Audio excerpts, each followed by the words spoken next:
与战族浴血厮杀。并非挑战，想挑战就放马过来。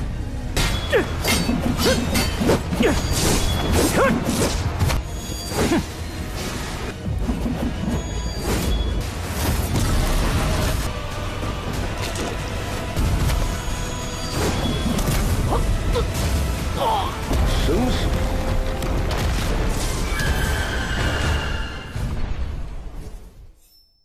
Halo guys, welcome back to Kobe Movie. Dan udah pada kepo nih kan sama Bang Shihao? Oh jelas, karena ini sudah mendekati pertarungan seru antara Shihao melawan jenius terkuat dari klan surgawi nih, alias Youyi guys. Ini bakal mantap.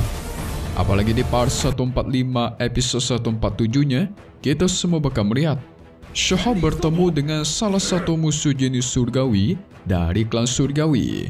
Dia termasuk kuat yang tidak lain namanya adalah Yulun, sehingga bakal terjadi sedikit pertarungan epik antar mereka yang bakalan seru banget nih. Nah, di part kemarin kalian mesti ingat ya guys, Shihao itu sudah menyempurnakan telur emasnya sangat kuat menjadi sumber energi dari inti tambang milik klan surgawi. Itu juga membuat dirinya berhasil menerobos. Kira-kira kekuatan baru apa yang Shihao dapatkan dari telur itu? So langsung saja kita masuk ke intro ya guys.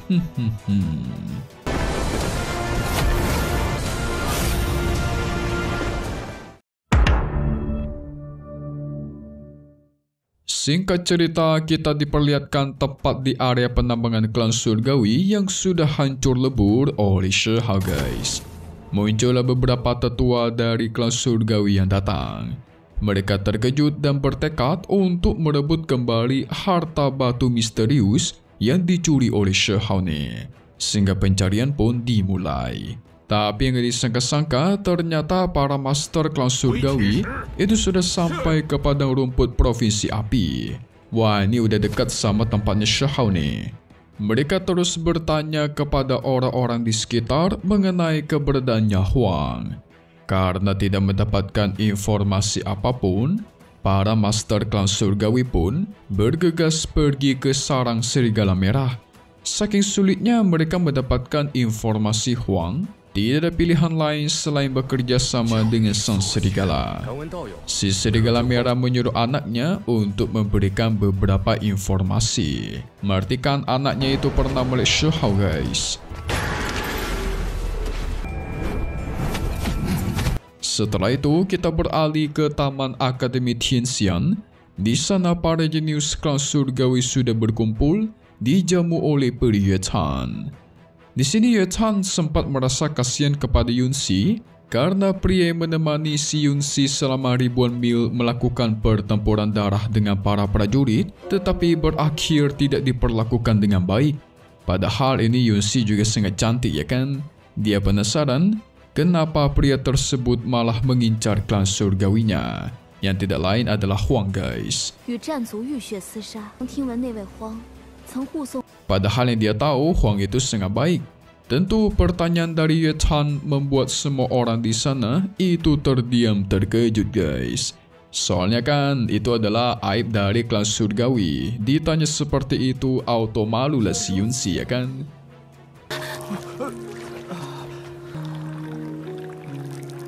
Youyi turun tangan menjelaskan kalau Huang melakukan semua itu karena dia memiliki tujuan untuk mengambil harta klan mereka. Dia juga berpamitan karena dirinya dan Yunxi harus menemui tetua Kui Shuyan dalam membicarakan warisan klan surgawi mereka guys. Tetapi dia menyuruh si Yulun agar tetap tinggal dalam menggantikan mereka.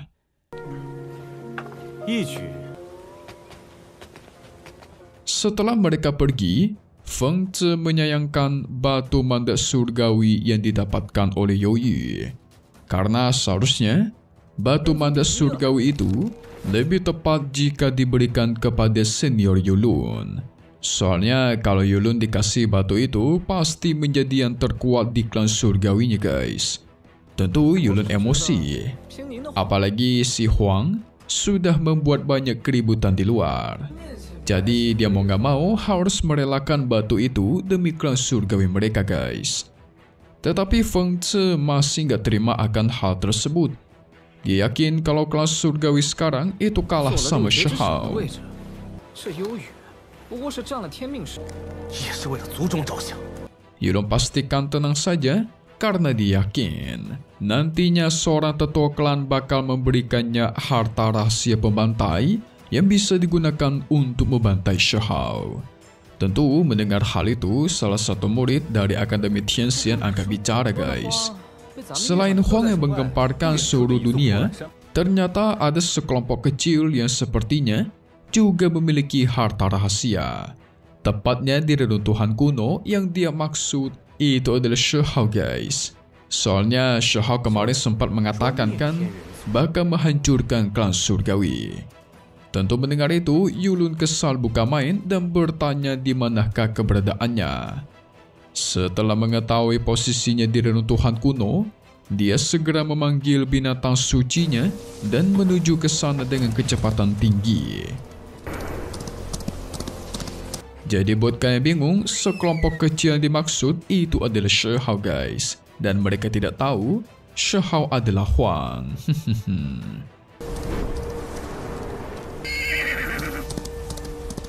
Di sisi lain, Shihao yang berada di runtuhan kuno, dia bersin-bersin, mengartikan ada yang sedang membicarakannya nih guys. Gak lama dari itu, Yulun dan teman-temannya pun muncul dengan begitu heboh. Di sini mereka bertekad bakal meratakan reruntuhan jelek ini. Gak cuma sampai situ, Yulun bahkan meledek tempat ini seperti tempat sampah. Tentu mendengar itu, Shihao emosi guys. Tempatnya diremehkan. Dia menantang Yulun agar maju. Segera Yulun mengumpulkan kekuatannya dan mengeluarkan senjatanya.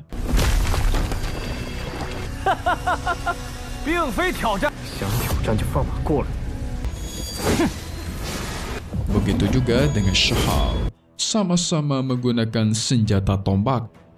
Feng Tze yakin Yulun akan memenangkan pertarungan ini. Soalnya dia tahu jelas kekuatan Yulun itu di atas rata-rata para jenius. Segera Yulun melesat maju untuk menyerang guys, dan pertarungan antar senjata pun terjadi.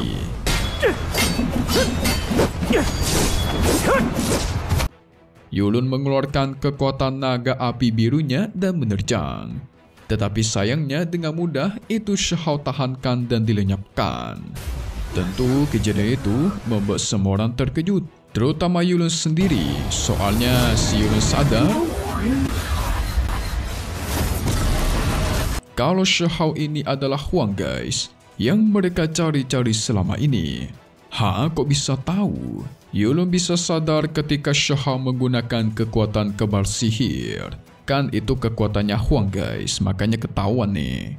Yulun pun segera mengumpulkan kekuatannya, ingin menggunakan harta rahasia dalam membantai Shihao.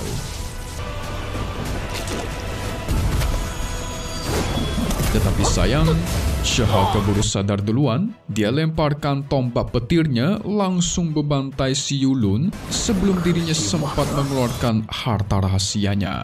Wadidaw, cuma butuh satu serangan guys. Melihat tuannya dibantai habis, sang binatang suci pun mengamuk, ingin menerjang. Tetapi cuma dengan satu tatapan Shihao yang sangat tajam membuat binatang suci itu ketar-ketir dan kembali. Feng Tze menyaksikannya terkejut. Nggak menyangka Yulun yang mereka percaya sangat kuat itu dikalahkan dengan mudah, apalagi cuma satu serangan pula. Dan sialnya, harta rahasia segel jimat yang dibawa-bawa oleh Yulun itu jatuh dan ingin Shihao ambil. Sehingga Feng Tze bertekad maju, mengambil harta rahasia itu dan kabur. Dia yakin kalau harta rahasia itu sampai didapatkan oleh musuh, maka klan surgawinya bakal kesulitan melawannya nanti. Pada akhirnya pertarungan keduanya pun terjadi. Namun sayang guys, Feng Tze tuh gak ada apa-apanya. Cuma butuh satu serangan Shihao, dia terpental dan auto hilang. Murid-murid dari Akademi Tianxian berada di sana tidak menyangka guys, Shihao membantai dua jenius dari keenam jenius klan surgawi sekaligus. Setelah itu Shahao menegaskan kepada semua orang di sana agar segera melaporkan kejadian ini kepada klan surgawi. Dia memastikan bakal menunggu di runtuhan kuno ini jika orang-orang klan surgawi mau membalaskan dendam. Tidak lupa dirinya juga mengambil harta rahasia segel jimat dewa dan dia pun pergi. Setelah itu, para murid segera melaporkan kejadian ini kepada Youyi. Tentu mendengar berita ini, Youyi dan Yunxi kesal. Padahal tadi dia sudah memperingatkan kepada Yulun, jangan bertindak ceroboh. Dia kesal bukan main karena sekarang generasi muda di klannya itu mulai musnah satu persatu guys. Jadi kemungkinan di masa depan bakal ada lebih banyak orang lagi yang berusaha merebut klan surgawinya. Tentu kejadian ini menjadi tamparan besar buat klan surgawi mereka. Tetapi Yunxi memastikan dan menyuruhnya agar tenang, laporkan kejadian ini kepada para tetua saja. Namun Youyi dan gak setuju guys, dia udah keburu emosi nih.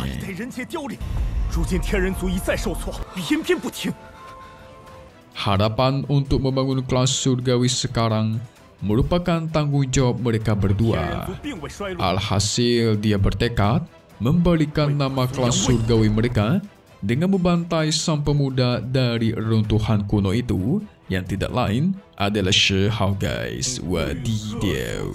Dari situlah Youyi menyuruh anak buahnya menyebarkan informasi berita ini kepada klan surgawi agar segera datang karena pertarungannya bakal segera dimulai. Di sisi lain, tepatnya di area penambangan klan surgawi, Chito pun datang. Dia menemui Dewa Surgawi Moluo. Tentu Chito penasaran apakah mereka sudah menemukan informasi mengenai Huang ataukah tidak. Gak lama dari itu, muncullah sang anak buah Moluo yang memberikan sebuah informasi penting. Jadi informasi itu berisikan kalau Huang sekarang sudah berada di reruntuhan kuno, tepatnya di Akademi Tianxian. Waduh, momentumnya pas sekali nih guys. Kebetulan Shahao mau bertarung, mantap. Di sisi lain, tepatnya di reruntuhan kuno, orang-orang sudah berkumpul. Mereka udah gak sabar ingin menonton pertarungan menentukan jenius terkuat generasi sekarang. Ini bakal menjadi momen luar biasa karena untuk pertama kalinya Youyi turun tangan bertarung guys. Udah gitu bertarungnya melawan orang sombong dari runtuhan kuno yang terhitung berasal dari sekte kecil pula. Sementara Shahao santainya bukan main, dia mah gak ada takut-takutnya guys. Sambil ngorek telinga pula, gak ada masalah. Hehehe. Gak lama dari itu muncullah kapal-kapal besar. Wah, makin rame aja nih.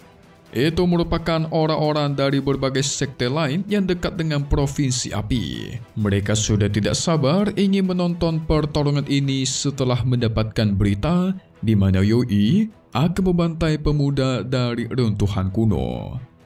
Tentu Chi Taolin sebagai pemilik tempat ini akan menunjukkan pertunjukan luar biasa guys. Di mana runtuhan kuno jeleknya itu dirubah menjadi penuh akan bangunan megah.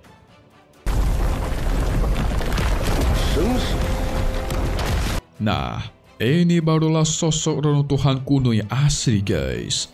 Aslinya kan mereka kira hancur dan jelek kan? Sebenarnya tidak. Melainkan terkubur di bawah tanah dan harus diaktifkan menggunakan formasi khusus. Yang tahu cuma penerus dari ritus Tao reruntuhan kuno, yaitu Chi Taolin seorang. Mantap.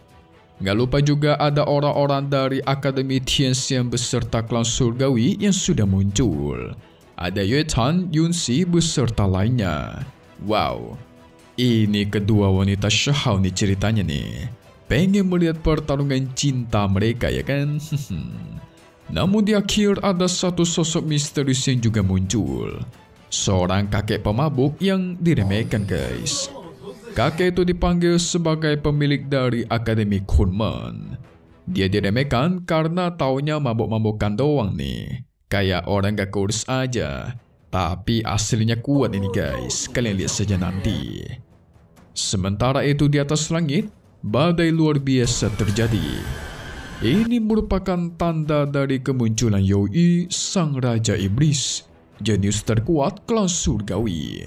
Akhirnya nih guys, kejadian ini mirip dengan pertarungan Shahao melawan Shei di masa lalu, di mana semua orang dari berbagai sekte itu berkumpul ingin menonton pertarungan ini.